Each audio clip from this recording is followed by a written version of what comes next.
आपका स्वागत है गांगुली टेक पर और मैं हूं संदीप गांगुली। और आज मैं आपको इस वीडियो में बताऊंगा कि जावा में इनहेरिटेंस क्या होता है। और ये जो वीडियो है इसमें केवल आपका थ्योरी पोर्शन रहेगा। इसके बाद के जो वीडियो होंगे उनमें मैं आपको प्रैक्टिकली प्रोग्राम बना के दिखाऊंगा कि जावा में आपको इनहेरिटेंस वाली जो प्रॉपर्टी है वो कैसे यूज़ करना है।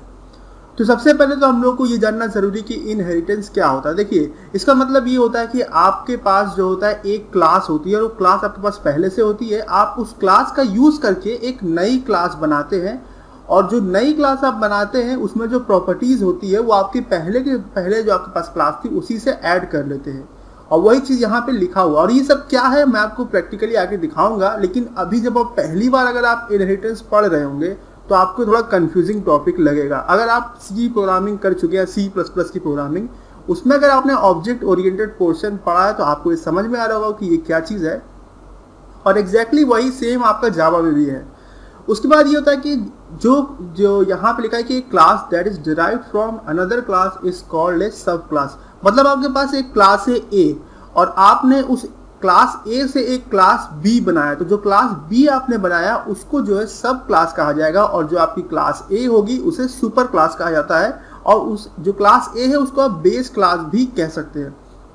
और इनहेरिटेंस जो है वो एक मैकेनिज्म है शेयरिंग का। मतलब यहाँ पे क्या चीज़ आप शेयर करते हैं, आप यहाँ पे क्लास के मेंबर्स और जो है मेंबर मतलब यहाँ पे से डेटा मेंबर है और आपको जो मेथड्स जो फंक्शन है उनको आप शेयर करते हैं। और इससे जो है हमें रीयूजेबिलिटी मिलती है। मतलब हमको जो कोड जो है वो बार बार नहीं लिखना पड़ता है और हम अपने क्लास में जो है डेटा को हम शेयर कर सकते हैं। तो इससे जो हमारा जो कोड जो ज़्यादा लिखने का जो प्रोसेस होता है वो भी कम हो जाता है।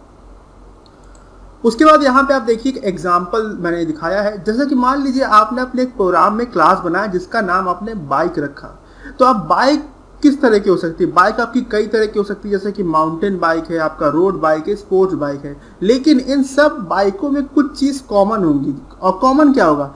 जैसे कि इनकी यहाँ पे मान लीजिए कुछ वेरिएबल्स के बारे में आपको बता रहा हूँ कि इन बाइक में जितने भी है इनमें क्या कॉमन हो सकता है। जैसे कि इनका मॉडल नंबर, इनका कंपनी नेम क्या है, इनकी फ्यूल कैपेसिटी क्या है, इनकी टॉप स्पीड क्या है। तो ये जितने भी वेरिएबल्स है हम बाइक क्लास में हम बना देंगे।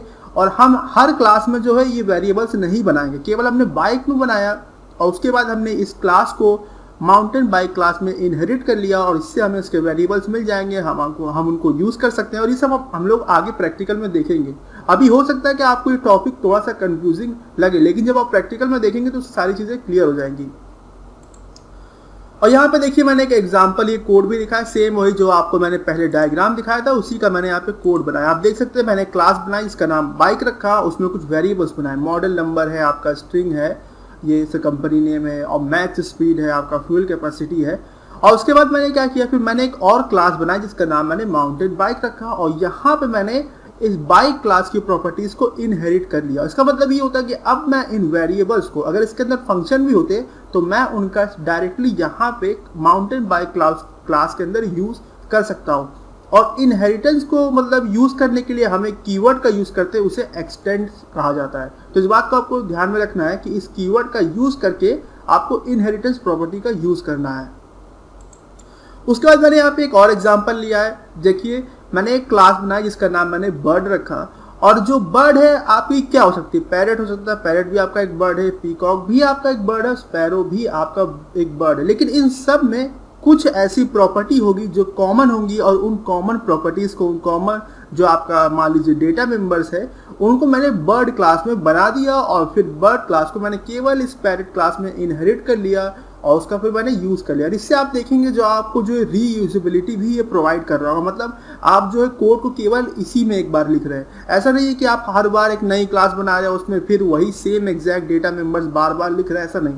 आपने केवल ये बर्ड क्लास बनाया, उसमें डेटा मेंबर्स को लिख लिया, फंक्शंस बना लिए और केवल आपने ये पैरेट क्लास में उसको इनहेरिट कर लिया। इससे आपका टाइम भी बचेगा और आपका काम भी आसान हो जाएगा।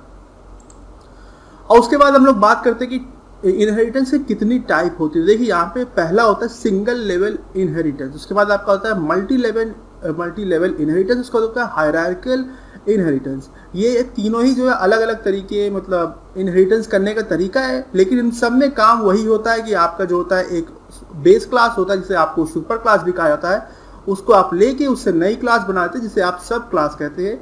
और इसी में जो थोड़ा सा डिफरेंस होने पर आपका नाम जो है बदल जाता है। जैसे सिंगल लेवल हो गया, मल्टी लेवल हो गया। अब हम लोग देखते हैं इसी में आगे कि क्या डिफरेंस आता है। देखिए सिंगल लेवल इनहेरिटेंस में क्या होता है कि आपके पास एक बेस क्लास होता है, उस बेस क्लास से आप केवल एक ही क्लास बनाते हैं। यहाँ पे यही चीज़ लिखी है कि if a class B is derived from class A then it is called single level. मतलब यहाँ पे आप देख रहे हो केवल एक ही लेवल है। मतलब ऐसा नहीं है कि A से जो है A आपका B बना, फिर B से C बना, इस तरह का नहीं है। यहाँ पे केवल आपका A से केवल B ही बना।